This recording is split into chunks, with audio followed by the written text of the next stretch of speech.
Graça e paz, meus irmãos, como é que vocês estão?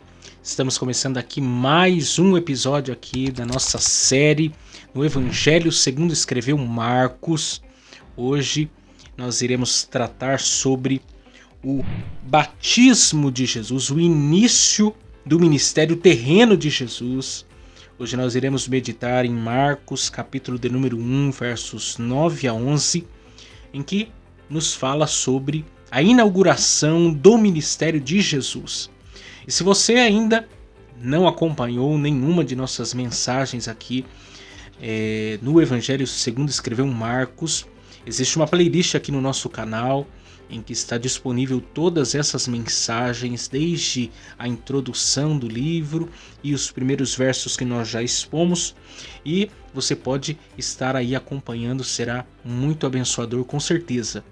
E se você ainda não é inscrito aqui do nosso canal, eu quero que você já aproveite, se inscreva aqui no nosso canal, deixa aí o seu joinha, compartilhe, comente. Quando você faz isso, você ajuda que o nosso canal torne-se mais visível aí na plataforma aí no YouTube e nos ajuda a alcançar também mais pessoas. Nossa meta aí é, com a ajuda de Deus e a sua ajuda, a chegar pelo menos aí a 1000 inscritos. A 1000 inscritos. Por quê? Porque quando nós chegamos a 1000 inscritos, nos são disponibilizados mais recursos aqui no YouTube para que a gente possa alcançar mais pessoas e usar mais ferramentas. Então, quando você se inscreve aqui, você nos ajuda bastante. Então, faça isso que vocês estarão nos abençoando bastante. Eu quero também que você se inscreva, o link está aqui na descrição, no nosso canal de podcast, MQ Podcasts, MQ de queijo, podcast. Nós temos disponibilizado lá toda sexta-feira, às 19h58, o EBDcast, né? Um podcast voltado às lições bíblicas da CPAD, jovens e adultos. Nós estamos falando sobre avivamento, eu tenho gravado semanalmente com o presbítero Gediel, e você também pode estar conferindo lá toda semana um conteúdo abençoador, como tem outros podcasts, outros vídeos lá que vocês podem também estar observando, assistindo, e eu tenho certeza que vocês serão muito abençoados. Mas sem perda de tempo, vamos rodar aí a nossa vinheta e nós voltamos para pensar aí o Evangelho de Marcos, capítulo 1, versos 9 a 11.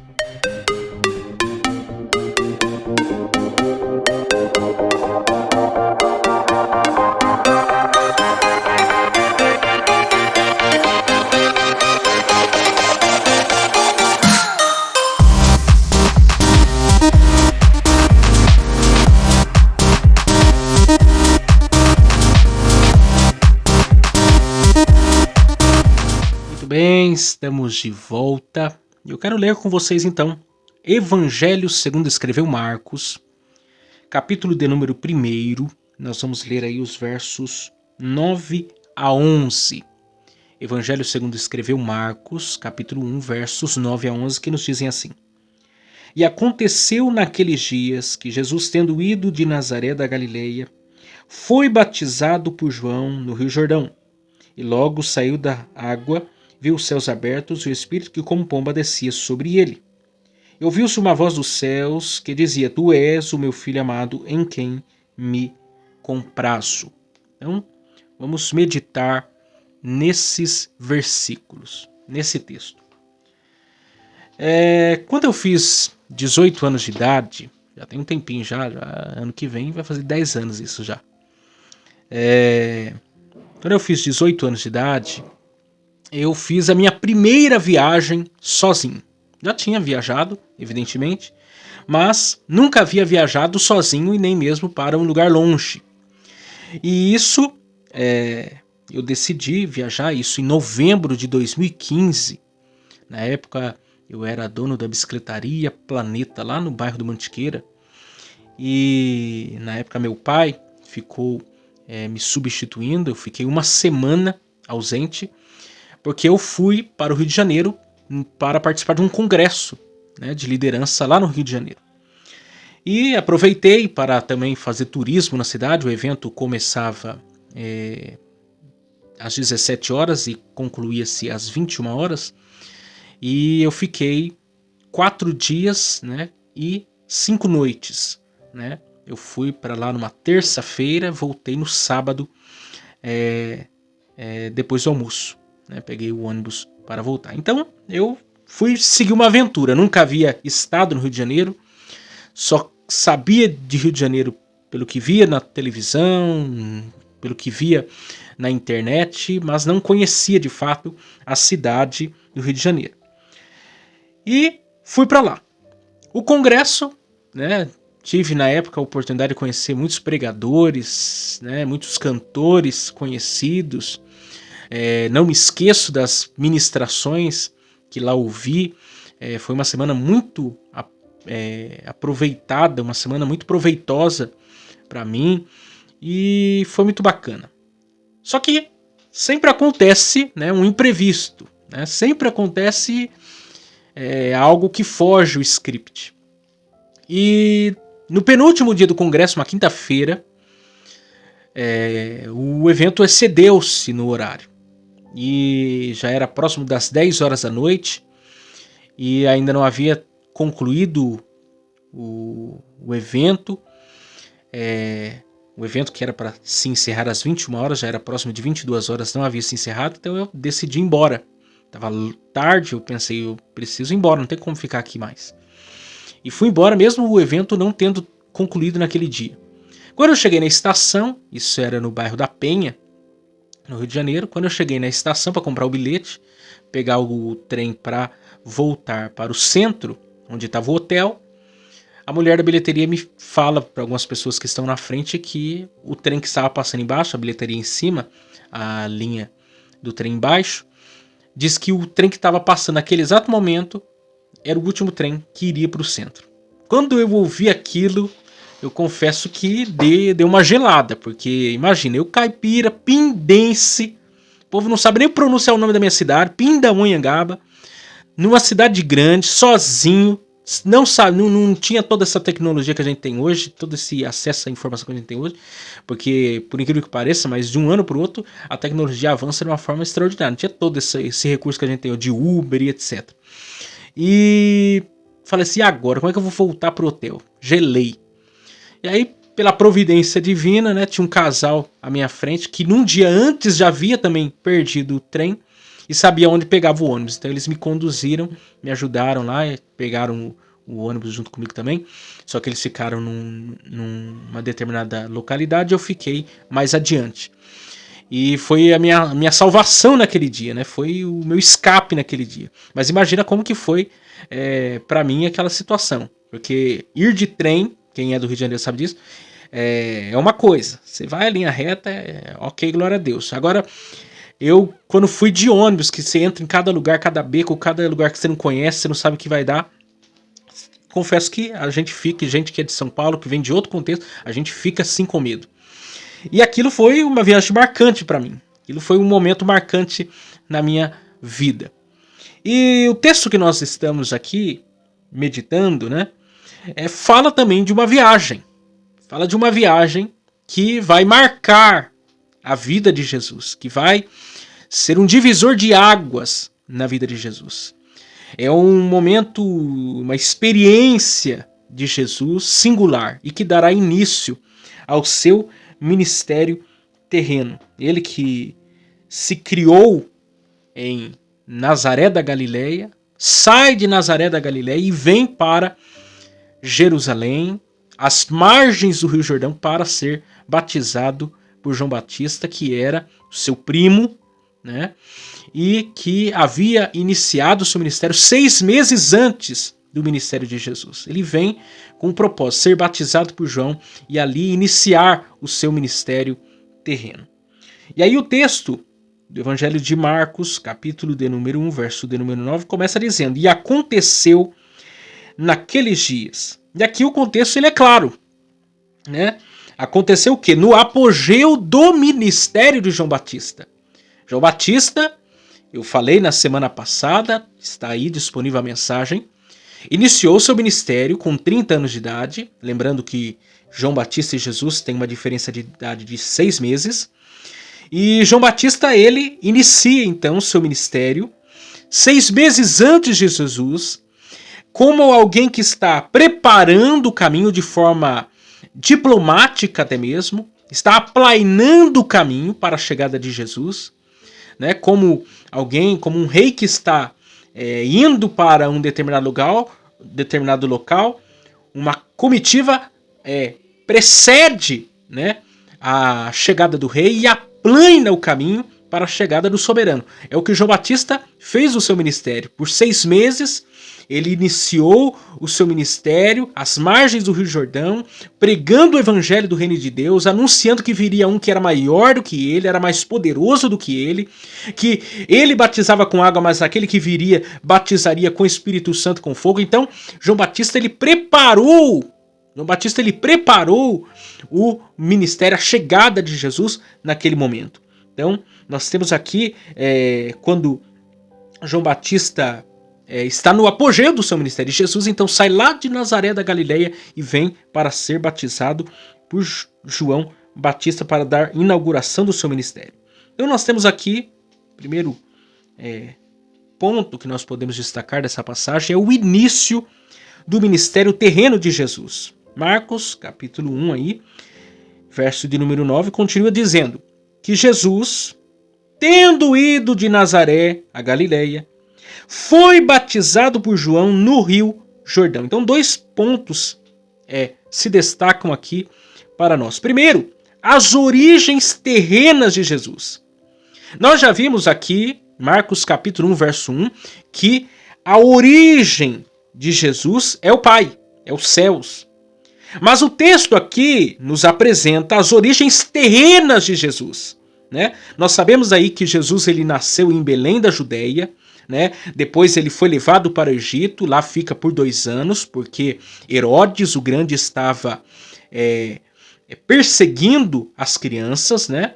Estava perseguindo as crianças de até 2 anos de idade, matando as crianças, porque dentre elas havia aquele que é o Rei dos Reis e Senhor dos Senhores, isto é, Jesus Cristo. E depois de Jesus voltar para o território de Israel, o anjo do Senhor e José é orientado a ir para o que? Nazaré da Galileia. E é onde Jesus será criado, né? Então nós temos aí a origem de Jesus geograficamente no mundo terreno, né? Jesus foi criado por José, que foi o seu pai legal no sentido humano da palavra, que deu a ele uma profissão. Jesus imitou a profissão de José, que era carpinteiro, e aonde Jesus vai se desenvolver, né? Vai crescer no meio daquele povo, né? Quando Jesus ele completa aí os seus 30 anos de idade, então ele, depois de todo esse processo de criação ali em Nazaré, ele vai sair de Nazaré e vai para a região de Jerusalém, às margens do Rio Jordão, para ser então batizado por João Batista. E essa não era, evidentemente, a primeira viagem que Jesus estava fazendo. Nós temos isso como base, o fato de que todas as festas judaicas atraía peregrinos de todas as partes de Israel para Jerusalém. As festas, por exemplo, da Páscoa, o Pentecostes, a festa das cabanas. E Jesus, então, pelo menos 3 vezes por ano se dirigia à região de Jerusalém. O próprio autor Lucas, no seu evangelho, nos conta a história, né, o episódio em que Jesus é esquecido por José e Maria, isso Jesus adolescente, esquecido em Jerusalém, numa dessas viagens, né, na viagem da Páscoa. Então você tem aqui o exemplo que Jesus estava, o quê? Era comum esse trânsito de Jesus para Jerusalém, mas nesse momento aqui específico, Jesus não estava indo a uma festa específica, ele estava indo para dar início ao seu ministério. Havia chegado o momento, havia chegado o tempo dele de fato ser batizado e dar início ao seu ministério. E isso prova também para nós que Jesus ele viveu como homem uma vida normal. Jesus como homem, ele passou por todas as fases que uma pessoa, que um ser humano passa, né? Jesus ele teve responsabilidade. Jesus ele teve pais, ele teve irmãos, ele teve amigos.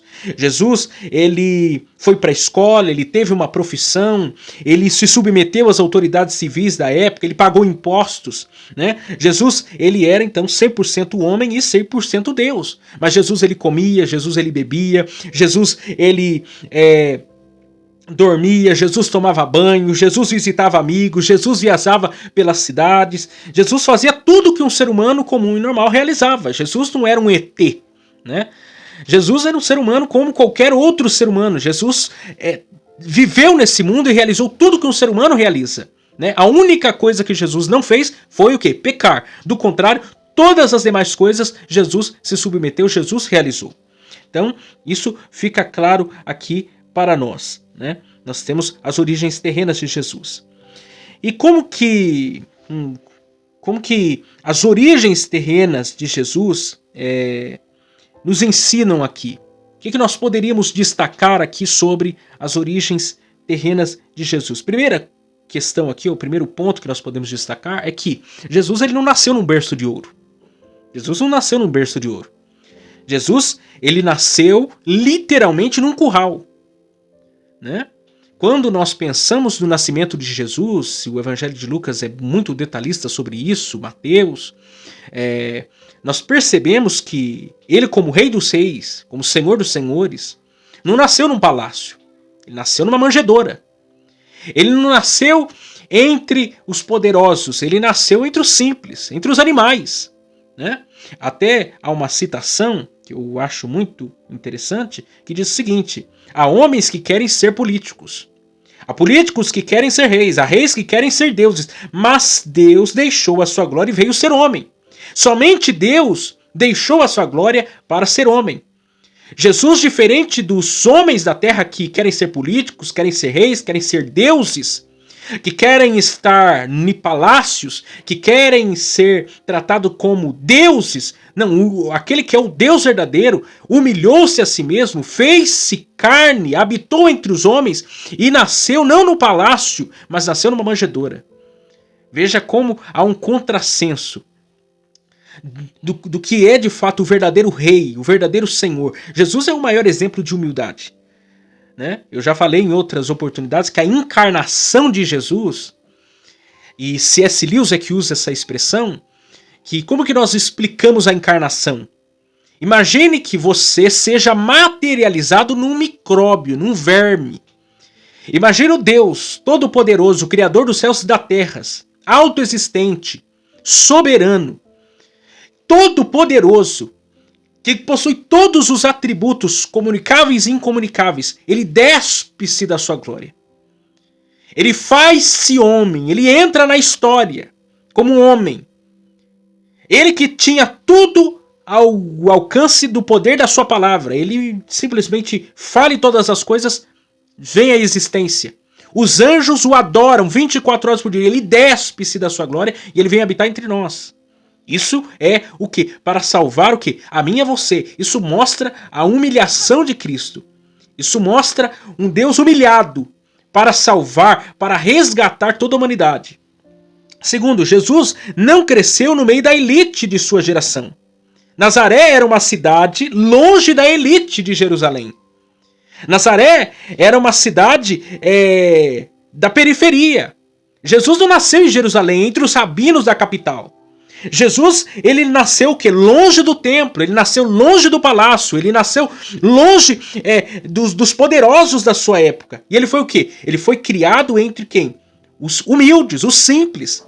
Quando você lê lá a passagem do julgamento de Jesus no templo, na casa de Caifás, no pátio, quando Pedro é questionado, por exemplo, a mulher diz: olha, você é um dos seguidores de Jesus, você é um galileu. E aí ele diz, e ele nega Jesus, é a passagem que ele nega Jesus 3 vezes, e ela diz assim: não tem como você negar, porque a tua voz, a tua fala, o teu idioma, o teu sotaque te denuncia. A sua maneira de falar te denuncia.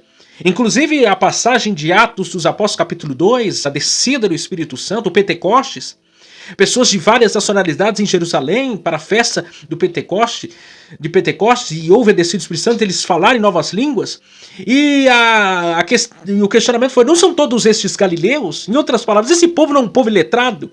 Esse povo não é um povo que fala nós vai, nós vem? Como que esse povo está falando conforme o nosso idioma? Ou seja, Jesus, ele cresceu no meio de um povo desprezado, humilhado. É próprio Natanael, lá no Evangelho de João, capítulo 1, que vai dizer o seguinte: vem alguma coisa boa de Nazaré? Afinal de contas, vem alguma coisa boa de Nazaré? Só para você ver como que era um lugar desprezado pela elite. Jesus cresceu lá. Jesus desenvolveu seu ministério lá.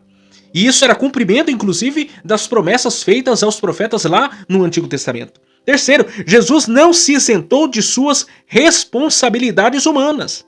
Jesus fez tudo o que tinha que fazer enquanto homem. Jesus estudou, Jesus trabalhou, Jesus pagou impostos, Jesus submeteu às autoridades civis. Jesus foi obediente a tudo que ele tinha que ser obediente. Nós não podemos negar esse fato. O fato de Jesus ser 100% Deus não isentou ele de cumprir as suas responsabilidades de 100% homem.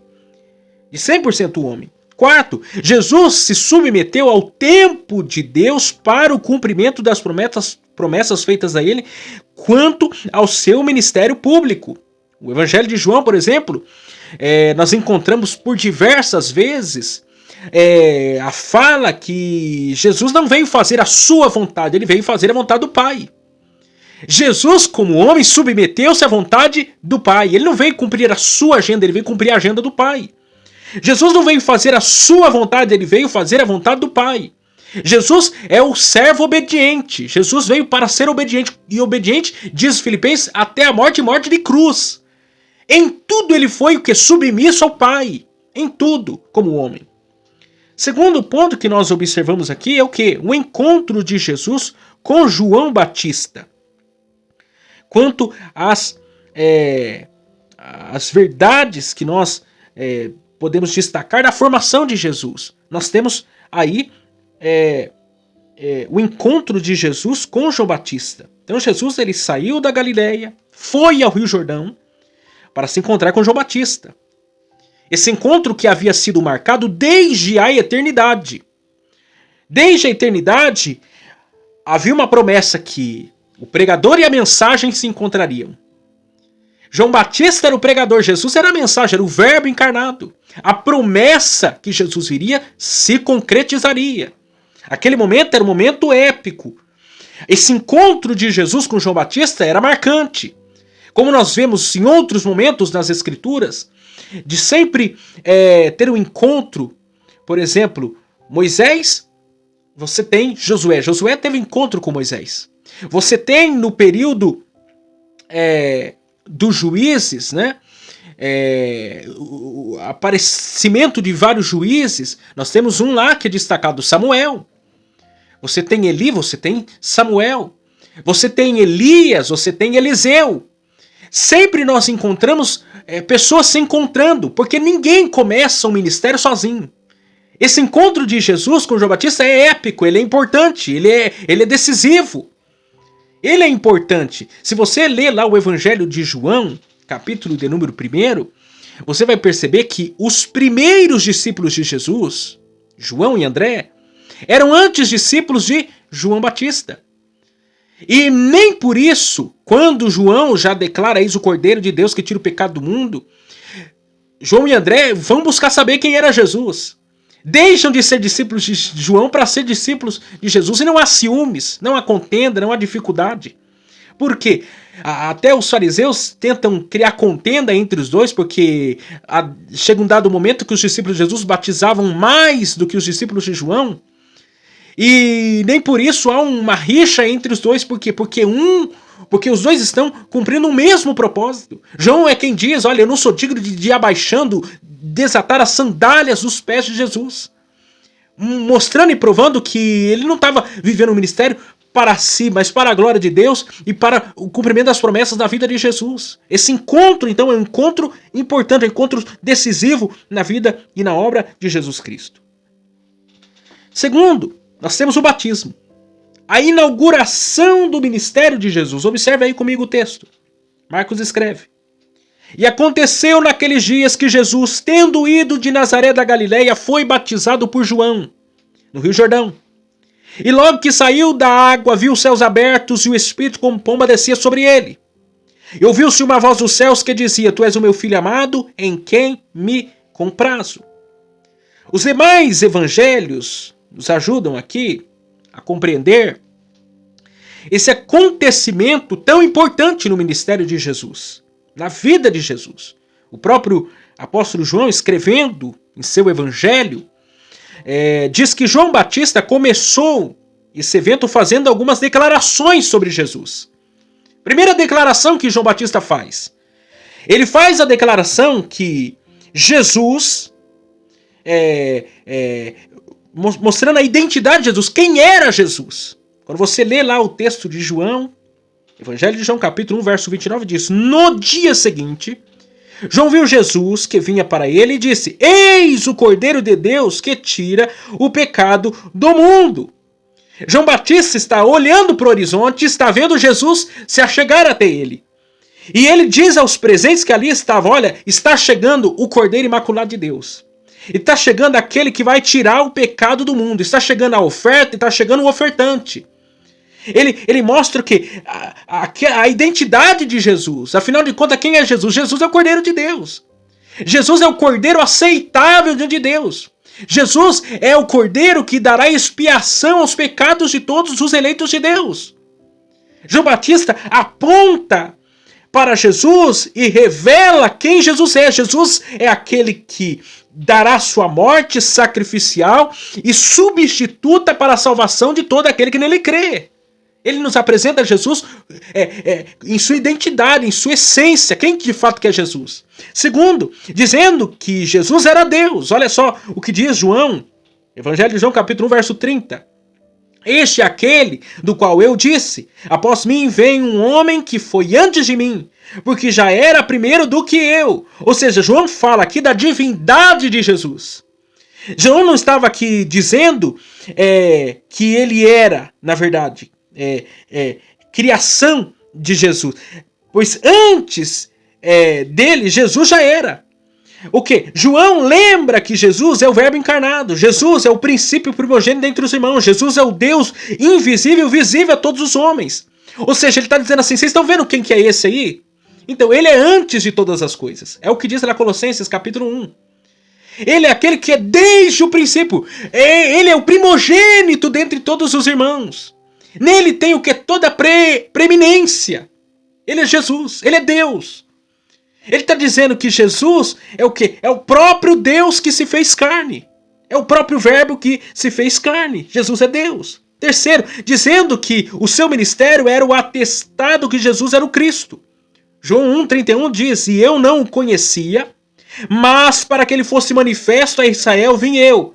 Por isso, batizando com água. Ou seja, João, ele foi prometido, como Elias que havia de vir, para aplainar o caminho do Rei dos Reis e Senhor dos Senhores. E João vinha à frente, dizendo que o que vinha após ele era maior, era mais poderoso. E era a verdadeira solução da humanidade. Ou seja, Jesus estava indo a João Batista como atestado, como cumprimento das promessas de Deus desde o Antigo Testamento. O próprio ministério de João Batista, a própria vida de João Batista, comprovava, autenticava que Jesus era o Cristo. Por quê? Porque havia promessas dizendo a respeito de João Batista e havia promessas dizendo a respeito de Jesus. E uma vez que João Batista estava entre eles, e uma vez que Jesus apareceu, as promessas sobre o Messias estavam acontecendo. Jesus era o Cristo. Jesus era o ungido, o esperado, almejado para a salvação, para a remissão de pecados, para governar o povo de Deus. Aquele era o momento importante da história. Agora eu sei que a grande pergunta sobre o batismo de Jesus, que é um momento importantíssimo aqui, é a pergunta que todos fazem: é o quê? Por que Jesus foi para ser batizado por João Batista, afinal de contas? Se o batismo de João era o batismo para o arrependimento, tendo em vista pecadores, por que Jesus, que é Deus e santo, imaculado, perfeito, dirige-se a João Batista para ser batizado? Inclusive, João Batista vai resistir fortemente a esse fato. Lá no texto de Mateus, capítulo 3, verso 14, diz: mas João opunha-se-lhe, dizendo: eu careço de ser batizado por ti, tu vens a mim? Porque na perspectiva de João, e ele já pregava a respeito de Jesus viria, e batizaria com o Espírito Santo com fogo. Mas não era esse momento ainda. Não era esse momento ainda. Jesus estava vindo para cumprimento da lei, para se submeter à lei. E ele não estava ali no batismo de João, batizando-se, porque ele tinha pecado, Jesus tinha pecado. Ele não tinha pecado, ele é perfeito. Ele não cometeu pecado, em tudo ele foi tentado, mas sem pecado. Então o que nós respondemos ao fato de Jesus ter sido batizado? A resposta é clara e é óbvia. O batismo de Jesus era representativo. O batismo de Jesus apontava para o que ele faria na cruz. O batismo era para o arrependimento. O batismo era para o pecador se arrepender. Era o batismo para o arrependimento. Mas Jesus não tinha pecado, ou seja, Jesus estava sendo batizado pelos pecados de toda a humanidade. Pelos pecados de todos aqueles que creriam em Jesus. O batismo de Jesus não era o seu batismo pelos seus pecados, mas pelos pecados de todos que ele estava carregando. Ou seja, pelo meu, pelo seu. O batismo de Jesus era apenas algo que estava apontando para o que aconteceria na cruz. Que através do seu sacrifício, através da sua morte e através da sua ressurreição, todos os nossos pecados presentes, passados e futuros seriam o quê? Apagados de uma vez por todas. Ou seja, o batismo de Jesus não era o seu batismo, mas o batismo de todos aqueles que ele salvaria mediante a fé e mediante a sua morte sacrificial. Então, nós percebemos aqui que aquilo que é dito lá em Isaías 53, que ele carregou sobre si todos os nossos pecados, o castigo que traz a paz, diz o texto que Deus agradou em moê-lo. Era o quê? Para que se cumprissem as promessas. O batismo de Jesus apontava para aquilo que aconteceria. Apontava para aquilo que aconteceria. Então Jesus ele foi batizado por João em águas, né?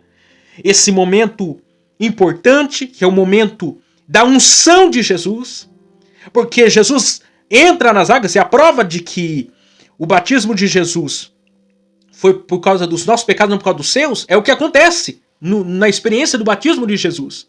O céu se abre, aparece o Espírito Santo numa pomba, manifesto numa pomba. A pomba branca representa a pureza, a santidade de Jesus, ou seja, ele não tinha pecado. E aparece a voz do Pai, ou seja, nesse momento nós temos a Trindade Santíssima reunida, Jesus nas águas, a pomba pousando sobre a cabeça de Jesus e a voz do Pai dizendo: este é o meu filho amado em quem me comprazo. E é nesse momento que acontece o que? A unção de Jesus. Acontece a unção de Jesus como rei, profeta e sacerdote, dando a ele autoridade e poder para o início do seu ministério. O texto que eu gosto bastante sobre isso é Atos 10:38, em que comprova esse fato, como existem outros textos, como Isaías 61, Isaías 61, e depois Isaías 11, versos 1 e 2. Mas eu quero ler aqui Atos, que sintetiza melhor para nós. Atos 10:38. Olha o que diz. Como Deus ungiu a Jesus de Nazaré com o Espírito Santo com virtude, o qual andou fazendo o bem e curando a todos os oprimidos do diabo, porque Deus era com ele. Aquele momento era o momento inaugural, a unção de Jesus. Os milagres aconteceriam após esse evento. Deixa eu ler aqui, Isaías 11. Isaías 11, verso de número 1 e 2. Porque brotará um rebento do trono de Jessé, e das suas raízes um renovo frutificará. E repousará sobre ele o Espírito do Senhor, e o Espírito de sabedoria e de inteligência, o Espírito de conselho e de fortaleza, o Espírito de conhecimento e temor do Senhor, que são os 7 Espíritos de Deus, que está lá em Apocalipse, a uma das cartas, dizendo que é aquele que tem os 7 Espíritos de Deus. Esse momento era o momento que é inaugural. Isaías 61, deixa eu ler aqui brevemente, só para a gente frisar isso aqui. Isaías 61, verso 1 diz: o Espírito do Senhor Jeová está sobre mim, porque o Senhor me ungiu para pregar boas novas aos mansos, enviou-me a restaurar os contritos de coração, a proclamar liberdade aos cativos e abertura de prisão aos presos, a pregoar o ano aceitável do Senhor e ao dia da vingança do nosso Senhor, e a consolar a todos os tristes, a ordenar acerca dos tristes de Sião que se lhes dê ornamento por cinza, óleo de gozo por tristeza, veste de louvor por espírito angustiado, a fim de que se chamem árvores de justiça, plantação do Senhor, para que ele seja glorificado. E o texto continua. Ou seja, esse momento em que Jesus recebe o batismo é o momento da inauguração do ministério de Jesus e o revestimento de autoridade e poder para a realização dos feitos extraordinários do seu ministério. Isso é curioso, deixa eu dar uma nota de rodapé aqui, porque alguém, numa tradição extra-bíblica, vai dizer que Jesus realizou milagres antes do seu batismo, ou antes dos 30 anos. Isso é mentira. Até porque o Evangelho de João deixa bem claro que o primeiro milagre de Jesus é a transformação da água em vinhos. Como depois, no mesmo Evangelho de João, fala lá da cura do servo do centurião em Caná da Galileia. O segundo milagre de Jesus, lá João é detalhista em colocar essas duas informações para nós, o primeiro e o segundo milagre de Jesus. Ou seja, antes desse momento aqui inaugural, em que Jesus recebeu a unção do Espírito Santo, a autoridade do céu para dar início ao seu ministério, não houve milagre. Jesus, ele em todo o tempo, durante seus 30 anos, ficou em obediência e submissão à vontade de Deus para que no tempo certo ele desse início ao seu ministério. Mas quando ele dá início ao seu ministério e Deus se compraz de Jesus, ali começa o seu ministério poderoso. Ali inaugura-se o ministério de Jesus. Ali começa uma empreitada de pregações, de ensinos e de milagres até o Calvário. E isto é o que carece nós nesses dias. Nós precisamos disso aqui. Dessa experiência que Jesus teve. Jesus, como homem, também precisou de ser ungido, de receber autoridade, de receber poder, de receber unção do Espírito para fazer a vontade do Pai. Assim como nós precisamos. Esse momento é um momento conclusivo, um momento importante, um divisor de águas na vida do ministério de Jesus. O batismo de Jesus, a unção de Jesus, o início do ministério terreno de Jesus. Nós precisamos disso, dessa experiência sobrenatural com o Espírito Santo. É por isso que Jesus diz, depois da sua ressurreição, marcou encontro com os discípulos, ficai, pois, em Jerusalém, até que do alto sejais revestidos de poder. Eles já haviam sido batizados com água, para o batismo do arrependimento, mas lhes faltava poder, faltava-lhes unção. Faltava-lhes algo para dar início de fato ao ministério deles. E eles ficam por 10 dias, cerca de 10 dias, até que Deus decide derramar sobre eles o Espírito Santo. Revestimento de poder. Revestimento de poder. Unção do Espírito para fazer a vontade do Pai. Jesus passou por isso e deu início ao ministério. Nós precisamos disso para fazer a vontade do Pai. Nós precisamos buscar ter experiências extraordinárias com Deus. Tem muitas pessoas que falam assim, eu vejo filho de crente que pai fica prorrogando o batismo do filho, ou gente que fala assim, eu preciso me preparar para batizar, ou etc. Não, você crê em Jesus como seu Salvador? Você crê nele como seu Senhor? Você crê que ele de fato é Deus? Você crê na palavra de Deus, então nada lhe impede a receber o batismo para o arrependimento. Da mesma forma, nada lhe impede de clamar e buscar pelo batismo do Espírito Santo, o revestimento de poder, a graça de Deus. Eu acredito no batismo no Espírito Santo, temos falado isso na revista lá da IBD, no batismo no Espírito Santo como o ato da conversão, já é o batismo do Espírito Santo. Isso já é o momento de batismo do Espírito Santo, porém também nós precisamos de um revestimento de poder. Os dons do Espírito Santo manifestam em nós para fazermos a vontade do Pai. Para fazermos a vontade do Pai. Jesus passou por isso, nós precisamos passar por isso. Esse momento é um momento importante que deu início ao ministério de Jesus.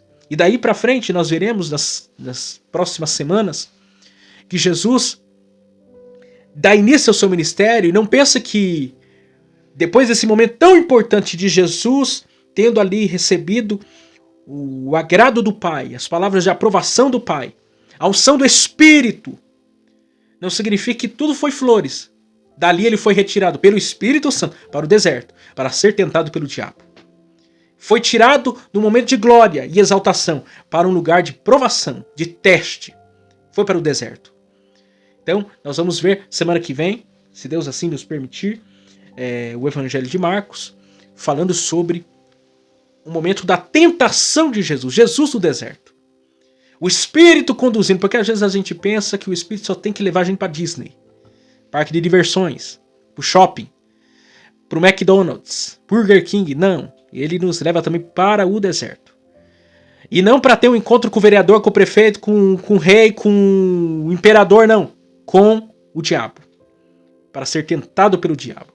Semana que vem nós estaremos de volta, dando seguimento à nossa série. A minha oração é que você seja iluminado pela palavra de Deus. O Espírito Santo de Deus fale ao seu coração e ao meu coração nessa exposição, conhecendo Jesus e a sua vida, seu ministério e suas obras. E possamos aplicar isso na nossa vida. Deus abençoe vocês e até semana que vem, se Deus assim nos permitir.